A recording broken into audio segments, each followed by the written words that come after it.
buenas a todos. Bueno, os voy a enseñar mi Renault Super 5 Oasis de 1992.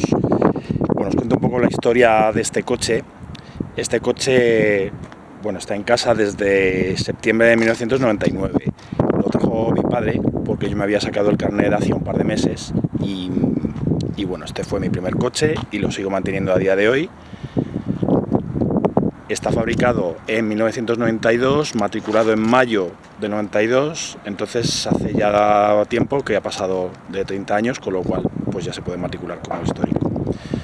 Bueno, es una versión con motor 1108 centímetros cúbicos y 48 caballos, con carburador monocuerpo y sin catalizar, es decir, que lleva starter manual. Esta en concreto es la versión de 3 puertas del Oasis. El Oasis existía en versiones de 3 y 5 puertas. Era una versión especial lanzada en 1969 y se estuvo fabricando hasta 1992. Estaba basada en la versión 5, que tenía algo más de equipamiento. Digamos que, bueno, tenía más de equipamiento este Oasis respecto al 5.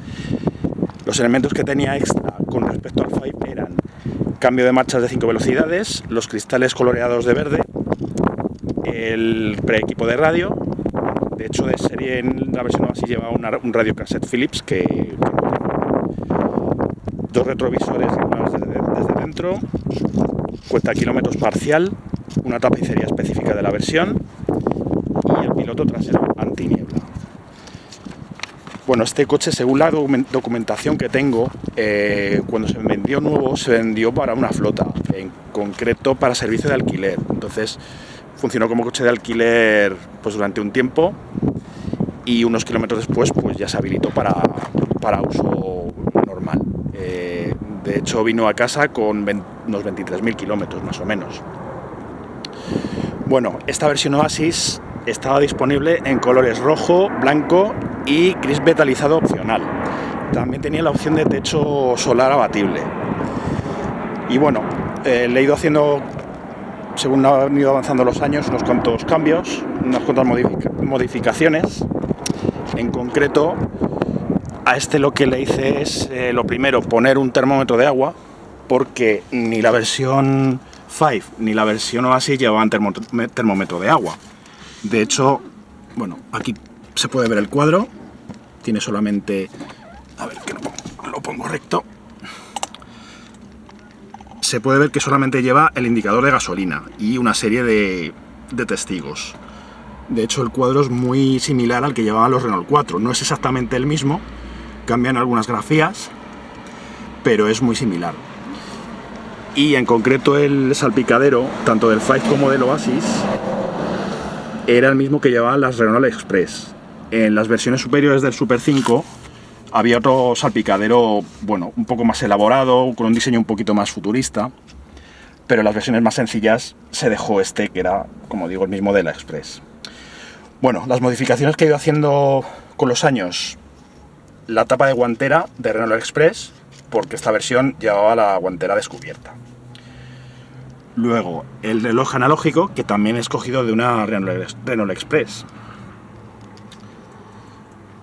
Luego le puse la visera del conductor con espejo de cortesía y tapa. También es de una Renault Express de una versión alta de equipamiento. Una consola central que lleva las Renault Express de última serie, las fase 2. El encendedor, que lo llevaba tapado con una tapita de plástico. La radio, ahora mismo lleva una radio con USB. Y también le cambié los reposacabezas. Llevaba unos reposacabezas tipo 5, de estos de plástico acolchado con un agujero en el centro. Y yo le puse un reposacabezas de Renault 4 F6, que es el que llevo en el lado del conductor.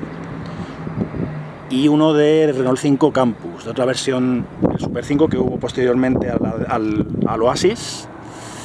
Este, aunque no queda muy estético, prefiero llevarlo en mi caso, porque me parece más seguro en caso de accidente y también es más cómodo. Bueno, también lo que hice es cambiarle los tapacubos.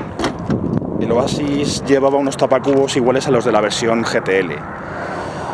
Posteriormente le puse unos de la versión GTX y finalmente opté por por dejarle las llantas descubiertas. Y le he puesto también unos tapacubos negros de la versión 5.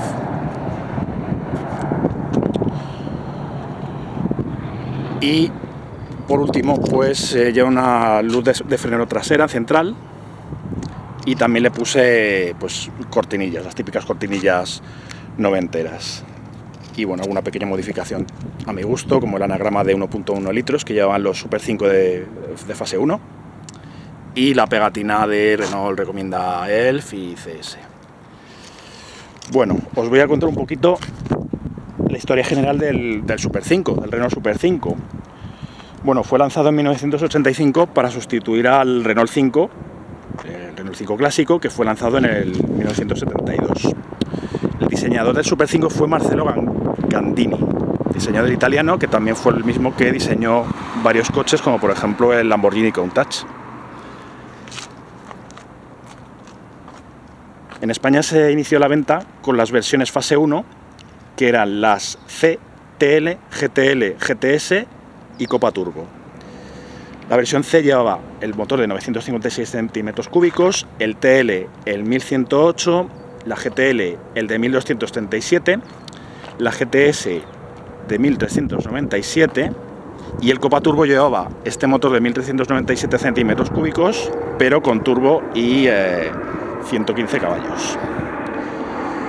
Las potencias eran el C con 42 caballos, el TL 47 caballos, el GTL 55 caballos, el GTS 72 y el Copa Turbo 120 caballos. Después, en 1987, salió a la venta el Super 5 fase 2. El fase 2 se distingue del fase 1 sobre todo por los paragolpes. Los paragolpes del fase 2 llevaban pues un pequeño acople al paragolpes aquí en la parte de abajo. Los del fase 1 eran más redonditos, hacían que el coche tuviera un poquito más de distancia al suelo. También cambiaron, pues por ejemplo, los colores de la carrocería y algún otro detalle menor. Bueno, sobre todo cambiaron algunas denominaciones. Por ejemplo, empezó a venderse la versión básica, que antes con el fase 1 era la versión C, ahora la versión básica era el 5. Después estaba el TL con el motor de 1237 centímetros cúbicos, el GTL ya con el 1397 de 60 caballos, el GTS con 1397 pero 72 caballos, carburador de doble cuerpo, y el GT Turbo con el motor ya de 1397 pero con potencia de 120 caballos. Se añadieron versiones nuevas como el Baccara y el GTX. El Baccara se ofrecía con el motor 1397 de 72 caballos y el 1721 de 92, que era el mismo motor que llevaban los GTX. El GTX, pues una versión enfocada más a la deportividad, y el Baccara era más lujoso. Llevaba tapicería de cuero, una bolsa portatrajes en el maletero, y también tenía pues algunos detalles, elevalunas eléctricos con el cierre centralizado comando a distancia. Y en el caso del 1400, del Baccara 1400, podía llevar aire acondicionado. En el 1700 no se incluía porque simplemente no cabía en el hueco del motor. Bueno, pues hasta aquí este pequeño recorrido sobre la historia del Super 5. Muchas gracias a todos.